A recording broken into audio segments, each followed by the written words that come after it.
Shalom, mana klub di sini. Saya akan membacakan dari buku Kebahagiaan Sejati yang ditulis oleh Ellen G. White. Bab 4 dengan judul Pengakuan.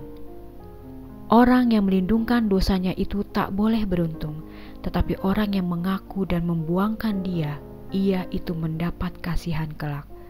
Amsal 28 ayat 13. Syarat-syarat untuk memperoleh kemurahan Tuhan Allah adalah sederhana, adil, dan pantas. Tuhan Allah tidak mengharuskan kita melakukan hal yang amat sulit supaya kita dapat memperoleh keampunan dosa. Kita tidak perlu mengadakan perjalanan yang panjang dan meletihkan atau membuat tebusan yang menyakitkan untuk memuji diri ke hadapan Tuhan yang di surga atau untuk melenyapkan pelanggaran-pelanggaran kita. Melainkan orang yang mengaku dan meninggalkan dosanya lah yang akan mendapat kemurahan. Seorang rasul berkata, "Oleh sebab itu, hendaklah kamu masing-masing mengaku-ngakui dosamu di antara sesama sendiri dan mendoakan sesamamu sendiri, supaya kamu selamat." Yakub 5 ayat 16. Akuilah dosa-dosamu kepada Tuhan Allah, hanya Dialah yang dapat mengampuninya. Demikian pula kesalahanmu kepada satu dengan yang lain. Jikalau engkau menghina sahabat atau tetanggamu, engkau harus mengakui kesalahanmu, maka adalah kewajibannya mengampuni engkau. Kemudian carilah keampunan Allah, karena saudara yang telah engkau lukai hatinya adalah milik Allah. Dan dengan melukai dia, berarti engkau berdosa melawan Khalik dan penebusnya. Masalah itu sampai ke hadapan pengantara yang sejati, yang hanya satu-satunya itu, yakni Imam Besar kita, yang telah terkena coba di dalam segala perkara, sama seperti kita, dan lagi tidak berdosa, dan karenanya dapat membasuhkan kita dari setiap noda kesalahan kita. Ibrani 4 ayat 15. Orang-orang yang belum merendahkan dirinya di hadapan Allah dengan jalan mengakui kesalahan mereka, berarti belumlah memenuhi syarat pertama penerimaan itu. Jika kita belum mengalami pertobatan yang tidak perlu disesalkan, serta belum mempunyai rendah hati yang sejati dalam jiwa dan roh pengakuan yang luluh mengakui dosa-dosa kita, jijik akan kesalahan-kesalahan kita, berarti kita belum berusaha dengan sungguh-sungguh mencari keampunan dosa. Dan jika kita tidak pernah mencarinya dengan sungguh-sungguh, maka kita tidak akan pernah mendapat damai Allah. Satu-satunya sebab mengapa kita tidak mendapat keampunan dosa-dosa kita pada masa lampau ialah karena kita tidak mau merendahkan hati serta menurut syarat-syarat firman kebenaran itu. Petunjuk-petunjuk yang jelas telah diberikan mengenai hal ini. Pengakuan dosa, apakah di hadapan orang banyak atau hanya sendirian, haruslah dengan sepenuh hati dan dinyatakan dengan tulus. Bukannya harus karena terpaksa dari orang yang berdosa itu, bukan pula dengan cara sembrono dan remeh, atau dipaksa dari orang-orang yang tidak menyadari rasa jijiknya sifat dosa itu. Pengakuan yang mengalir dari segenap jiwa berjalan menuju Allah yang mempunyai kasih tiada batasnya. Penulis Mazmur berkata seperti berikut, "Maka Tuhan itu hampirlah pada segala orang yang hancur hatinya, dan akan orang yang luluh lantak hatinya pun ditolongnya." Mazmur 34 ayat 19. Pengakuan yang sesungguhnya senantiasa merupakan satu sifat yang unik, serta mengakui dosa-dosa khusus pula. Mungkin keadaan dosanya itu sedemikian rupa sehingga harus dibawa di hadapan Allah saja. Mungkin pula kesalahan-kesalahan mereka itu haruslah diakui kepada orang-orang yang telah menderita karenanya. Atau mungkin pula kesalahan yang dilakukan di hadapan orang-orang banyak, maka perlu diakui di hadapan orang banyak. Tetapi semua pengakuan haruslah pasti langsung pada sasarannya, mengakui dosa yang nyata-nyata telah dilakukan. Pada zaman Nabi Samuel, orang-orang Israel jauh sesat dari Tuhan. Mereka telah menderita menanggung akibat dosa mereka, karena mereka telah kehilangan iman dalam Tuhan. Kehilangan kearifan akan kuasa, serta kebijaksanaan Tuhan memerintah bangsa. Hilang keyakinan di dalam kemampuannya melindungi dan mempertahankan pekerjaannya. Mereka berpaling daripada pemerintah yang besar atas semesta alam, dan mereka ingin memerintah sebagai bangsa-bangsa yang ada di sekitarnya. Sebelum mereka mendapat damai, mereka membuat pengakuan yang pasti seperti berikut. Maka kami menambahi dia pula dengan jahat ini, yaitu kami sudah meminta seorang raja bagi diri kami. 1 Samuel 12 ayat 19. Dosa yang mereka sadari itulah yang harus diakui. Rasa tak berterima kasih mereka menekan jiwa-jiwa mereka, serta memisahkan mereka dari Allah. Tanpa pertobatan dan pembaharuan yang sejati, pengakuannya tidak akan diterima Allah. Harus ada perubahan yang pasti di dalam kehidupan. Segala sesuatu yang sifatnya menyerang Allah haruslah dibuangkan. Inilah hasil yang murni dari penyesalan kita akan dosa itu. Pekerjaan yang hendak kita lakukan amat jelas dipampangkan di hadapan kita. Basuhkanlah dan sucikanlah dirimu. Lalukanlah kejahatan perbuatanmu itu dari hadapan mataku. Berhentilah daripada berbuat jahat. Belajarlah berbuat baik. Tuntutlah perkara yang benar. Tolonglah akan orang yang teraniaya.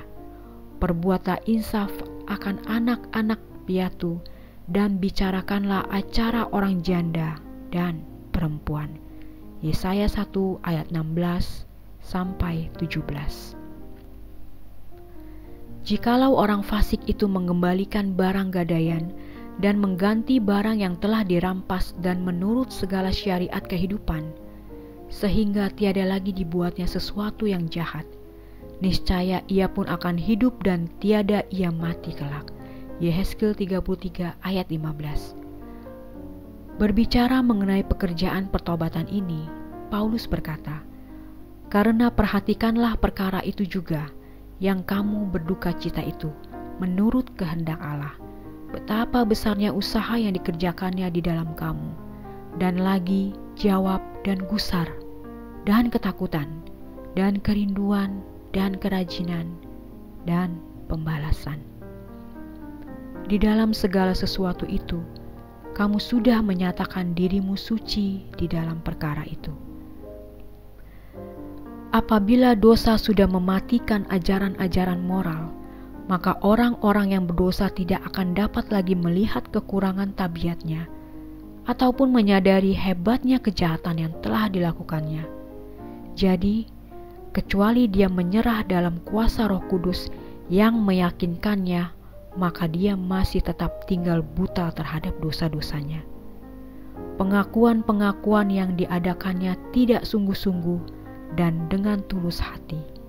Terhadap pengakuan segala dosanya selalu ditambahi dalih-dalih, mengatakan bahwa kalau bukan karena situasi tertentu, dia tidak akan pernah melakukan ini dan itu atas hal mana dia ditegur.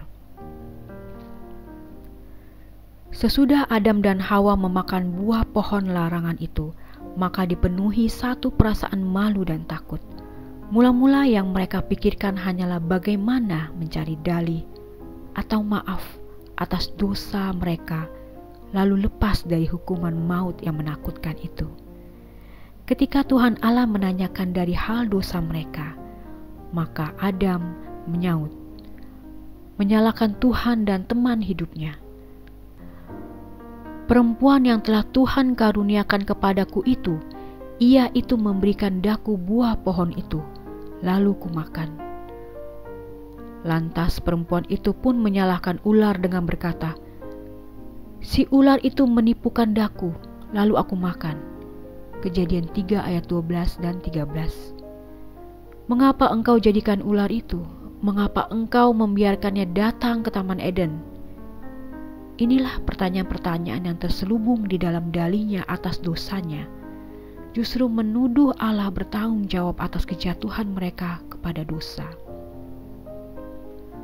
roh pembenaran diri sendiri bermula di dalam bapa segala dusta itu dan telah ditunjukkan pula oleh semua putra-putri Adam. Pengakuan-pengakuan semacam ini bukanlah diilhamkan oleh Roh Allah dan tidak akan diterima Tuhan. Pertobatan yang sejati akan menuntun manusia untuk menanggung kesalahannya sendiri, serta mengakuinya tanpa tipu atau kemunafikan.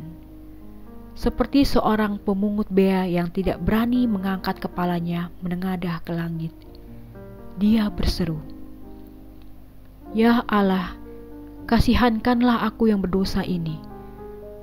Dan barang siapa yang mengaku salahnya akan dibenarkan, karena Yesus memohonkan dengan darahnya demi jiwa yang bertobat.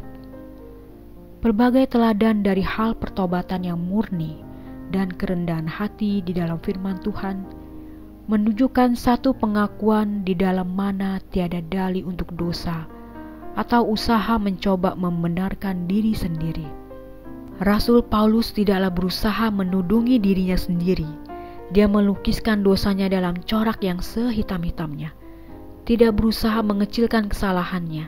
Katanya, "Maka itu pun sudah juga Patik perbuat di Yerusalem, yaitu setelah Patik mendapat kuasa daripada kepala-kepala imam.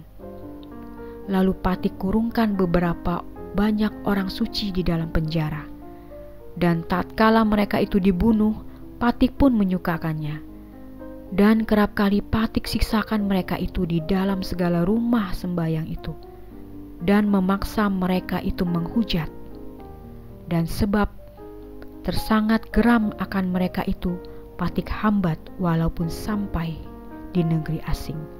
Kisah 26 ayat 10 dan 11. Dia tidak segan-segan menyatakan bahwa Kristus Yesus sudah datang ke dalam dunia ini, menyelamatkan orang berdosa. Maka di antara mereka itu akulah yang terlebih besar dosanya. 1 Timotius 1 ayat 15. Hati yang hancur dan rendah hati, ditaklukkan oleh pertobatan yang sejati, akan menghargai sesuatu dari hal kasih Allah dan kematian di Golgota. Dan sebagai seorang anak yang mengaku dosanya kepada Bapa yang penuh kasih, demikianlah orang yang berdosa dengan sepenuh hati membawa semua dosa-dosanya ke hadapan Tuhan Allah. Dan sudah tertulis,